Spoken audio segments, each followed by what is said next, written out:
Everybody. My name is Mezzenga. And I'm Chris Walton. And we are the co-founders of OmniTalk Retail. And Chris, we're coming to everyone live from the Shoptalk studio, Shoptalk TV studio. Yeah, it's a live podcast, Ann. We've never done this from the show. No, but it's going to be fun. We're going to be here today. We're going to be back tomorrow to do a live version of our Fast Five. So, you know, we're going to warm up the chairs, get a little comfortable. Yeah, it almost feels like we're on the trade show floor right now. It does. It's very loud, very boisterous, but hey, we're going to make do with it. And I think we should introduce our guest. I think that's a great idea. Too? So I am pleased to introduce our guest. We've had her on our show before. Yeah. She is, I've been using this word a lot. I think it's the second time I've used it today, actually.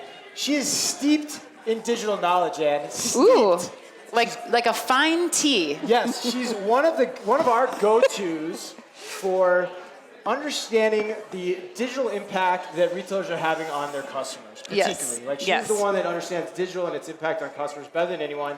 So without further ado, I'm pleased to welcome Victoria's Secret's Chief Customer Officer, Chris Rupp, to the program. So welcome, Chris. Thanks for being here. Thank you very much. I'm honored to be here. Well, Chris, we're really excited to have you. I wonder if you wouldn't mind, because I know you. I know your background very well. Yes, we've spoken many times before, but you're really an inspiration to a lot of retail leaders and a lot of women working in the retail industry. Why don't you start off by giving us a little bit of your background through to your role now at Victoria's Secret? Great. Well, I was thinking about this. I started in retail, professionally in retail in 1990. Yes. Okay. Wow, okay. And the first 15 years were in offline retail, as it was back at the time. Yeah. Analog retail, I guess we could call it. I worked at a department store, May Company, if you remember that, May Company. Then Montgomery Ward, if you remember that. Yes. And then I went to Sears for 10 years. So that's where I spent the first 15. The second 15 was Amazon and Microsoft. Yes. So when you think about it, that's omni-channel. Analog for 15 and then digital for 15. And then the last 5 years have really been in transformation roles, bringing digital capabilities, technical capabilities to retailers. Yeah, and talk a little bit about your role now. What are you doing great. in your role of overseeing all of customer at Victoria's Secret? What's in your purview totally? Yeah. Like, what's all... Well, let's see, digital, of course. Yes. Love that. And, I'm really excited that stores are part of my remit, because the ability to create experiences that go across digital and stores, it's just so much faster and easier to get done when you're working with the team so closely to bring those together. Yeah. So stores and digital and marketing and customer service. And so it's really all of the, my boss likes to say, the last mile to the customer across all of those surfaces. Yeah. How is that different than some of the other roles that you've been in previously? Because I think it's important. You have such a unique background. You were at Albertsons. You have been at Amazon. Like, what is different now about kind of your engagement with the customer than in some of those roles? Well, what's really fun, I think one of the things you're referring to is that I have been in a lot of merchandise categories in addition to different sizes and types of retailers. Right. So, I started out in apparel, and then I was in home fashions, and then I was in hardware, and then I was in tractors and mowers. Really? Yes. Yeah. And then I was in electronics, and then cell phones, and then I guess fulfillment by Amazon would have been all of Amazon's merchandise categories. Yes. And Prime as well. Yes. Right. And then, one of the originators of Prime, which I feel like is a little known fact about you, Chris. Like, people don't realize. I tell everybody that I know about you, like, Prime. She was part of Prime. She made Prime a thing. She's a Prime. Yeah. Well, I will say, there are a lot of amazing people that worked on Prime for many, many years. I had a lot of effort that I put in for the first Prime Day. Yes. And that was a wonderful event of trying to figure out what Amazon could do for customers, given that so many were Prime members, and we wanted to make that even more special. Yeah. So, I think that's what I really love about being in so many different companies and working in categories is that each time you go to a different place, you're really learning a completely different customer behavior. Yeah. I didn't mention Xbox, for goodness sake. Yes, right. My gosh. So, and then grocery right after that, and now Intimates. Yeah. And I think that's my favorite part of these different roles is that you would make a huge mistake to go into a new role and assume that you've developed the playbook in the last job you were in, because it's not the same customer. There's no playbook. You've got to go in each time and think about who the customer is and what they need. Right. So Chris, I'm curious, where does product roll up in Victoria's Secret? Does that roll up under you, or is that separate?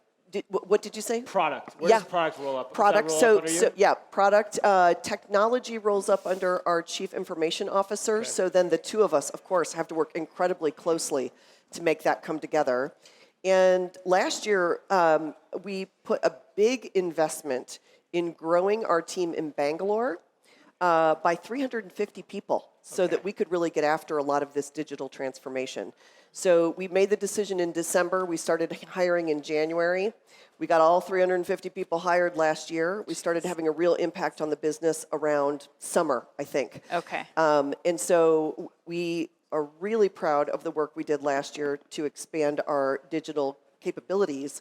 But this is the first year. Yeah. And, I think at any given time before we might have had 5 or 7 projects going, we counted them, 160 projects going at the same time. Now, of course, some of those are tiny and some are huge. Still, 160 is a big number. It's a lot. So that's a large roadmap for sure. It is. Well, yeah, so and the reason I asked that question, too, is I was curious, and it's good perspective in terms of how many projects you have going on, but I'm curious now in the role. Let's click into the role a little bit now since you've been in the position. So what are some of the changing dynamics you've seen with the customer at Victoria's Secret that maybe you expected or didn't expect, but what are some of the things that you would note, particularly for the audience here, both live and watching at home? And then also, how are you thinking about the adaptation of the process, the technologies, even the people at Victoria's Secret to meet those changing needs that you're identifying? Oh, yeah, that's all the fun of the job, Yeah, right? So some of the things I would say that I've learned, this is a big one that I shared on Investor Day that I thought was really interesting, because Victoria's Secret is known for sexy. It's the one word that if you had to come up with one word about our company. And so we're doing a lot of deep research with customers to figure out what does that mean to a customer. Right. And the most often answer we got to that question was matching bra and panties. Okay. No one would have guessed that. But that's really the point, right? That whatever you assume you know about a customer may not be right. Yeah. And what customers have really wanted in this product category for the last few years is comfort. I think this happened over the pandemic. People got used to rolling out of bed and into the office in about 10 minutes, right? Exactly. And people got used to a standard of comfort in their work attire that they're not willing to move back from. Oh, God, no. Yeah. Not happening. And so I think this is another big thing we've learned about customers. But, it takes a lot of data and analysis to understand those changing trends and to figure out if you're rising up to meet the occasion yet.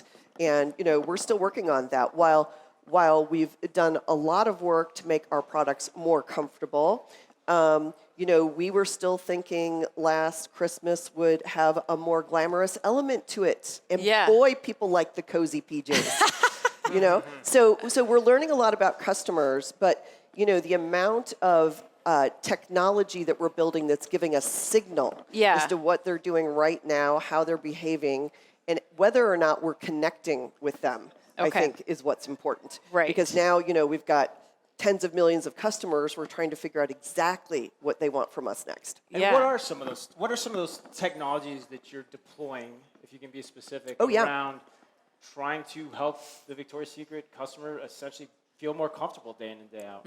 Well, I could go in a number of different directions. I'm going to start with our loyalty program. Yeah, talk about that, because that's a big deal now. The reason I want to start with that is because we launched our loyalty program in June of last year. And, we've known for years that we have very loyal customers. We have customers that have participated in our credit card for a number of years. And that's really been the way that we have interacted with our most loyal. But when we launched the loyalty program in June, it was because we knew that customers didn't want to just interact on a credit card. And so we launched the program with a number of benefits. And to date now, we have over 27 million people enrolled in our loyalty program. It's unbelievable. And, you know, what's really been a huge part of our success there is every person that walks in store and makes a purchase, we ask them to sign up for the program at the register. Right. So we're getting a lot more capture. Right. Now, I start with that because you can't do anything for a customer until you know who they are and what they want.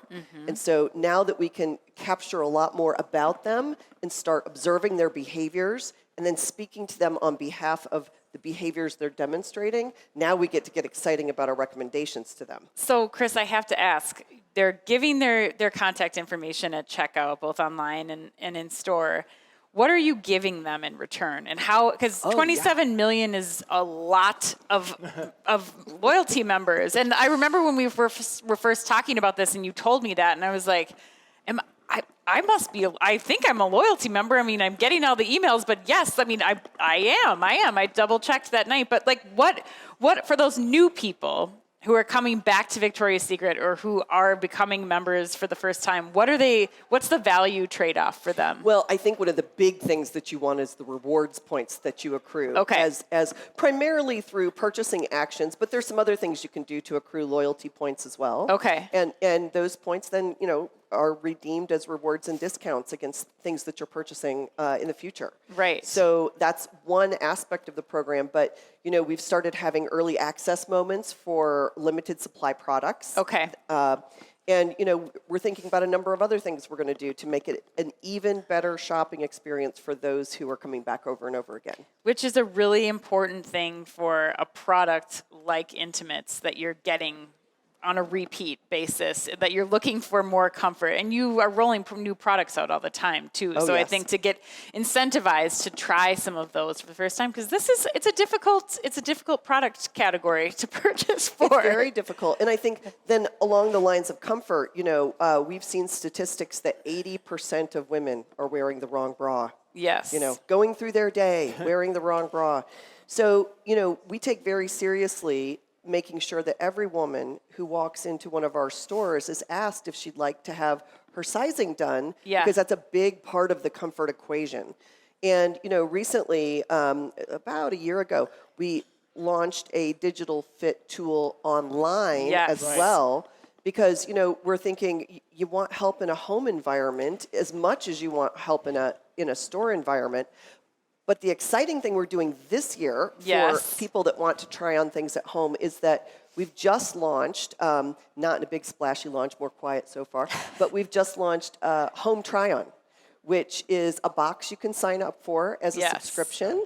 And we'll send, you know, 7 or 8 items out in that box that we think match your expectations. You take a little quiz when you sign up and you say the kind of things you like. And then we ship you a box once a month, and you can keep the things you enjoy and send back the things you don't. It's really easy to execute on. Right. So we think this is another thing in the lingerie area that, you know, trying these things on at home makes a big difference. Absolutely. And so, you know, and you're not even picking the things that you're going to try on. We are going to look at customers who are behaving like you and make recommendations about what we think you should try on. That's what's showing up in the box. You're not picking it explicitly. Yes. So I have now, because, you know, of course, I'm in the beta program, I've received 2 boxes so far. Yes. I'm very excited about that. And before that, the company that Victoria's Secret bought, Adore Me, they had that program, and I've tried their version. And what I realized in that program is when you start getting this box on your doorstep every month, it's like a present to yourself. Like, you can't wait for it to show up and open that box and see what someone picked for you, even if it's like AI picked it for you. Right. It doesn't matter. It doesn't matter. Something new, Chris, I'm curious about, you mentioned the fit tech side of things, like the digital fit technology you guys have been deploying. So I'm curious, like that's one of those things, Ann and I talk a lot about this on our weekly podcast, that's one of those technologies that it always feels like there's a great use case, but it's really hard to do it right and to execute it. And still feels like we're in mile 1 of the marathon in that whole race. I agree. So what have you learned that you could share with the audience here and back home, you know, as you've been undertaking that endeavor, for lack of a better way to put it? I'm curious, what have you learned? What are the puts and takes with it? Well, here's some things I would say. You know, we have tens of thousands of people using this. Okay. not millions, Right. but tens But of sizable. thousands. And it's enough that you would say, wow, if we're helping tens of thousands of customers find the right size by using this, this was a good investment for us. Yes. But one of the things that I've noticed about the way we decided to launch it is that we launched it as a, hi, do you need help with your fitting and styling? And so now it's sort of a, longish process to kind of get through the questions and then the things that you have to do to use your phone to help you get sized. And, what I'd love to see us do next is make it much more fluid and conversational like you would get in a store environment. Sure. Because, I just keep imagining, we've already perfected this art in a store environment. A customer walks in the door. We see she's carrying a lot of bags. We might say, oh, looks like you're doing a lot of shopping today. Have you had an opportunity to get a fitting for your bra? Right. So we get these visual cues. It tells us what to do next. We ask her if she wants a sizing. If it's a gentleman that comes in the door, we might say, are you shopping for a gift today? We're just trying to take visual cues that would tell us what's the right thing to do next. Right. And, we aren't using cues online for that. But boy, we've got a lot of cues we could use in digital as well, that instead of then saying, would you like to take a quiz? Yeah. hold your hands like this, please. Right. Yeah. We could be saying, hi, would you like to get sized today? And we have a digital tool that can do that if you're interested. And so I am really interested in the use of video technology on digital that might make it feel more conversational than what our current experience is. So I just think that these things are things you have to experiment with over time. Yeah. Talk a little bit about what you're doing in the fitting rooms in the stores too, because you've made some investments there in technology to help with fit too. Tell the audience a little bit about that and where that's headed. There is a fitting room technology called Crave that we're using, and that it's a digital pad that's hanging on the wall in the fitting room, and you might have seen this in other places as well. But when a customer finds some products on the floor that they want to try on, they take them in the room. And the first thing that's really cool about this is because of RFID technology. As the customer walks in the room with, let's say, 3 different bras, those 3 different bras pop up on the screen and give all the details about the product. Right. So now she has the opportunity to try on the product while she can read about it and all the information that we would already have available there. And if the size doesn't work, she can click a couple buttons. The sales associate will come and pass the right sizes through. Right. So that she doesn't feel that she has to come and go from the fitting room. And again, in this particular product, it is such an intimate experience. People coming and going from the fitting room, sometimes is appropriate, sometimes not. And it's also make or break for some customers it too. Really like is. If they can't get that bra and they're in a hurry and they have to wait for an associate, it makes sense. Takes a lot of time. Yep. Talk a little bit more too. I imagine with RFID enabled products that's helping your associates also know more quickly what's in store. How have you been using RFID throughout the store experience? Oh yeah, one of the fun ways that they use it is when they're going to fill a BOPUS order. Yeah. Sometimes they have to take the pad around the store and try and figure out where that thing is at. Right. Yeah, they probably love it too. Right. Before that, it was impossible. Yeah. Right. But there's all kinds of uses like that are making it really a lot easier. We're using it in inventory control. We're using it in loss prevention. There's a lot of different applications for the RFID. Okay. Chris, I'm curious too, because you talked about knowing your customer. One of the use cases that we like and have talked a lot about for RFID, you talked about it the clothes coming into the fitting room. When you think about that, that's very analogous to the abandoned cart online. Oh, yes. Which you have a lot of experience with. It sounds like you're thinking about that. So are you thinking about that, number one? And then what are you learning about that? And where are you planning to take that whole idea next? Well, we are getting a lot of great data on what customers are trying and then leaving, as opposed to what they're taking up the register to check out with. So we are getting this pile of data that says these are the things people are trying on and not walking out the door with. The conversion, therefore, is much lower.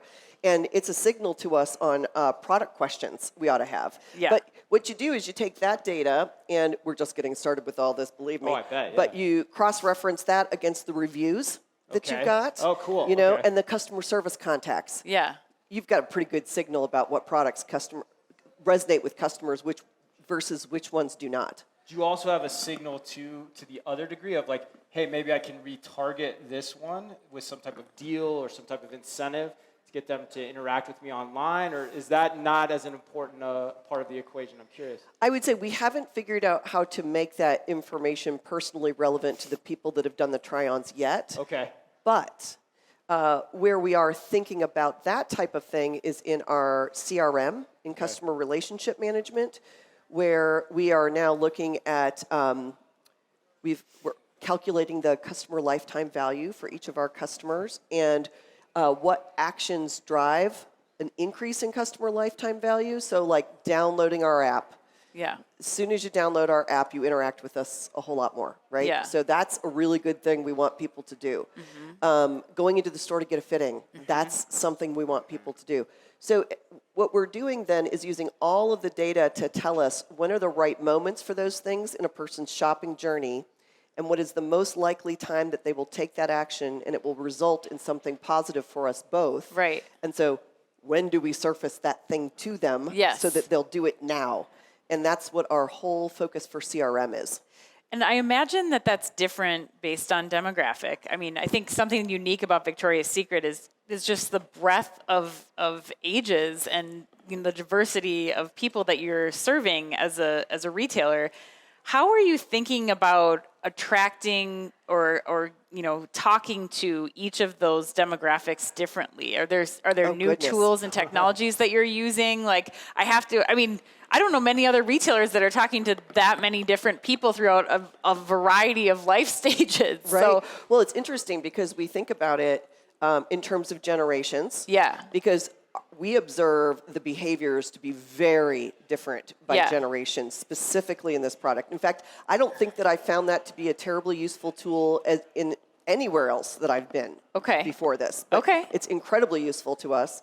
But that's not the only segmentation. The segmentation that we do, there's like psychographic segmentation. So we've looked at all consumers for these products in North America, and then we've divided it into 6 different groups of customer types.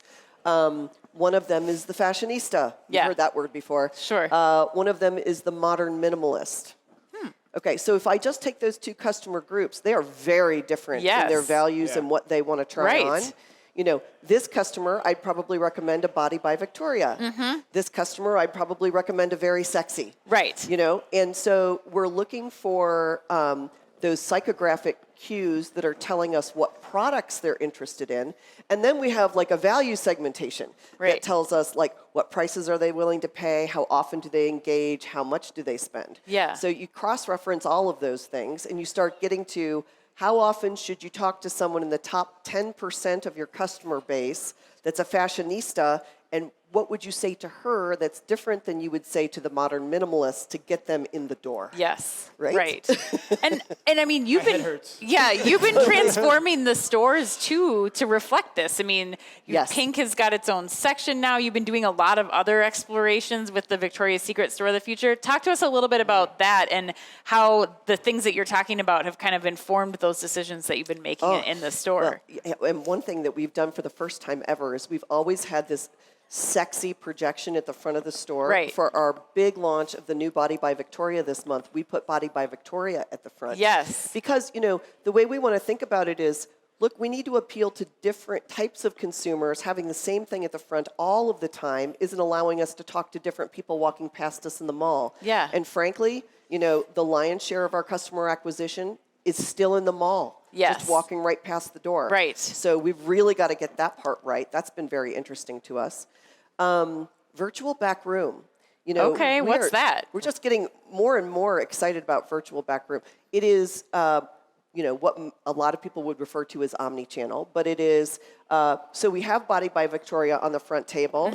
You walk in and we help you out with that, and we can't find your size. It's not there. Yeah. What are we going to do? We order it for you and have it shipped to your house in 2 days. Okay. On the sales floor, so that you don't have to go home and place an order or anything like that. We're just doing it right on the sales floor. Okay. And have you had to upgrade like devices or things like what have you had to implement in store to make that possible? We are in the process of doing that and changing some of our technology so that you can even check out on a much smaller device. but a whole Right. ecosystem of being able to walk the floor with a small device and help customers individually is Yeah. where we're going with our clienteling. Right. Yeah. I imagine there's a whole point of sale angle to that. Yes. I'm curious, Chris. Putting you on the spot here too a little bit. You've had a lot of roles. What do you think are the most integral technologies to have right to create a great omni-channel experience? Let's see, a great omni-channel experience. Well, one thing that a customer flows back and forth across the channels for is returns. Maybe I'm starting at the end of the transaction, but what's really interesting about that is, she may go to the store, find her body by Victoria, the size wasn't there, so it was ordered and shipped to her house. Yeah. She gets it at the house, she tries it on, now what? If it works, great. Yeah. If it doesn't work, or if she wants more. Yeah. So I think this online to offline, it's moving back and forth a lot. Returns specifically, when you get something at your house and it's not exactly right, a lot of our customers want to come back to the store and try something else on. Yeah. But, the returns in the store environment, we timed it. It's taking 11 minutes to process a return at the Okay. register. Wow. That's terrible for the lines in the store. It's terrible for customer Even with service. RFID. Even with RFID. So what we're working on is how do you streamline that whole process so that it's better for the customer making a return, but it's also better for the rest of the customers standing in line behind Yes. that customer. Oh, I've been behind those people before. Yes. Everybody has, I'm sure. And give her a lot more choices about how she might choose to make the return. Mm-hmm. We love it when she comes back to the store because she engages with us again. We've just got to make that really easy for her. Right. Are you thinking about evolving your queuing process then too? If it's because specialty apparel is always interesting because they've got everyone's staying in the same line, right? Yeah. And so Yes. you get stuck behind the return. It's always a challenge. So are you looking at evaluating that too as part of that? I'm curious. We're thinking about different options. I'm less interested in someone being able to do self-checkout in our environment, but I'm more interested in what this little mobile POS device in your hand might be able to do for what I line figured. busting. Yes. Particularly if you're one of our best customers and you've just tried something on in the fitting room, perhaps you can just be checked out right there in the fitting Right. room as you're standing there. Right. So we plan to experiment with how mobile POS is really going to assist us with line busting. Chris, one theme that we've been consistently talking about, I would say, just especially over the last month or so, I would say, Chris, is how you're giving consumers confidence in making purchases online. We talked about the mobile app to determine fit from home. You talked about the subscription boxes. But are there any other tools that you're using? And I know generative AI is one that a lot of companies are using to help do this, but And we're 28 minutes in, and it's the first time you've said I know, I'm generative sorry. AI. Forgive me.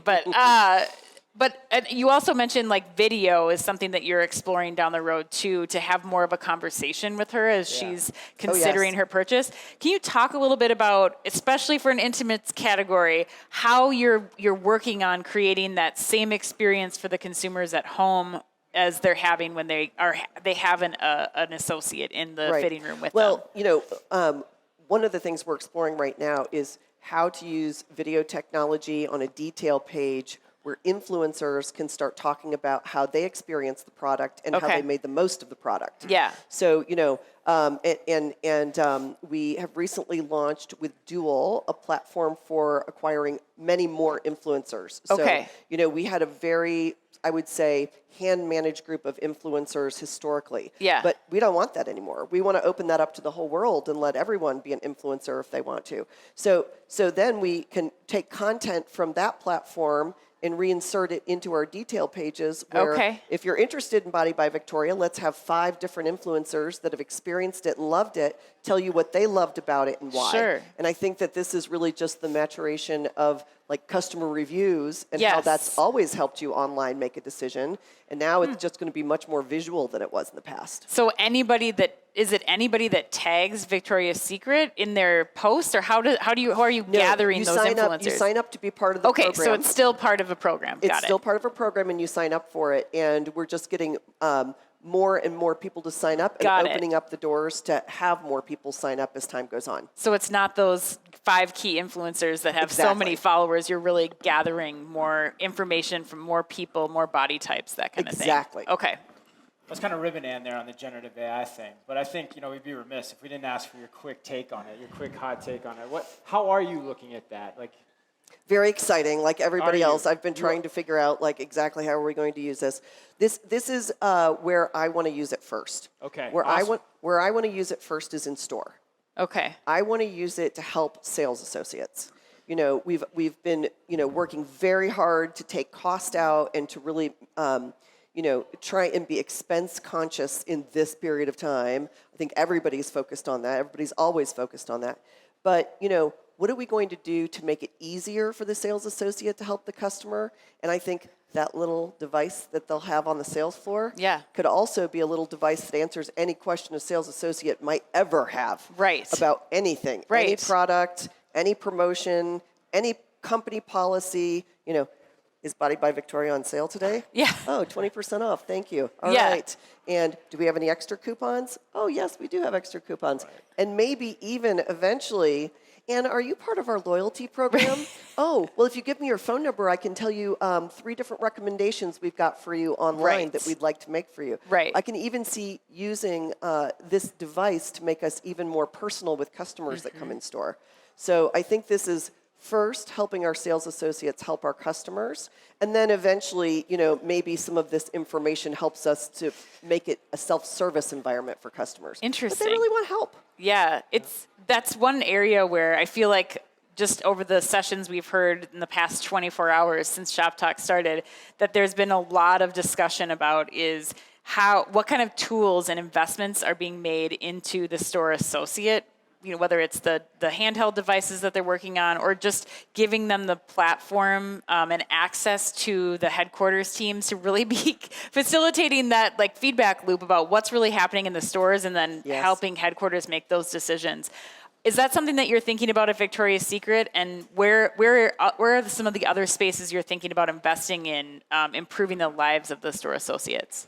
Oh, gosh. Well, the way we're thinking about the two-way interactions they'll have with this, we bring all this information to them, that they'll be able to react to the information that they're given and send signal back to us if they think that the answers they're getting are not good ones. Okay. So that we can improve those. I mean, it could be a simple thumbs up, thumbs down on the recommendations you're getting. Right.